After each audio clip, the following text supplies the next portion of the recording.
How much longer will you wait for a call, a word, a sign of appreciation from those you've given your all to? Perhaps you found yourself asking this question on lonely evenings, staring into the abyss of silence that has settled like a fog over your relationships. You may have poured your essence into your children only to feel the cold sting of indifference in return. This video isn't for those seeking easy comfort. It's for those of us who, in the maturity of life, understand that loneliness can often be the high price of unconditional love. In the world of Stoicism, we learn that the only true good lies in virtue. And in that understanding lies our first key. Recognize that love can never be demanded or begged for. Imagine a father, let's call him Peter. As he sits at the kitchen table night after night, waiting for his children to come home, he's not just waiting for company. He's waiting for validation. He believes that if he gave enough, they would see him, value him. But as each hour passes in silence, he feels an unseen weight grow heavier within him. You see, Peter's journey begins with a painful realization. Love cannot thrive in the soil of demand. In the words of Marcus Aurelius, you have power over your mind, not outside events. Realize this, and you will find strength. Peter comes to understand that in asking for recognition, he is giving away his own power. This isn't an easy truth to accept, yet the act of accepting it can set him free from the chains of expectation. The second key leads Peter to a profound insight. Free yourself from the role of the eternal provider. How often have you felt that to be loved, you must serve?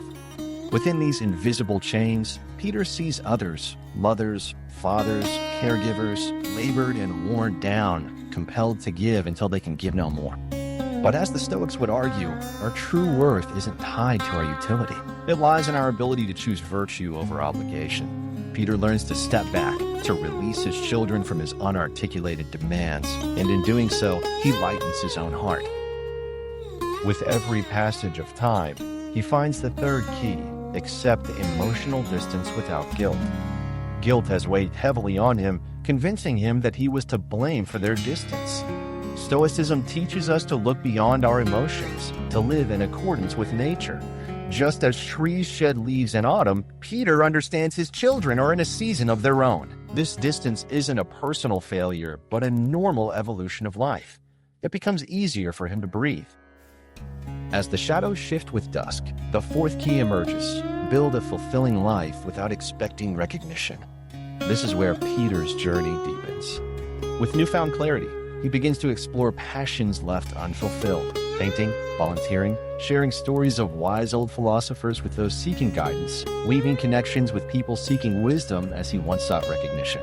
Like a perennial flower blooming in solitude, he finds that the more he nurtures his own soul, the less he yearns for attention from others. Finally, the fifth key shines through the haze of sorrow, turn pain into wisdom and legacy. Peter reflects on the moments of heartache and realizes that the lessons learned through solitude have transformed his pain into a reservoir of wisdom. In Epictetus's words, it's not what happens to you, but how you react to it that matters. From the ashes of unreturned affection, he begins crafting a legacy not dependent on others, but rooted in the richness of his own experiences.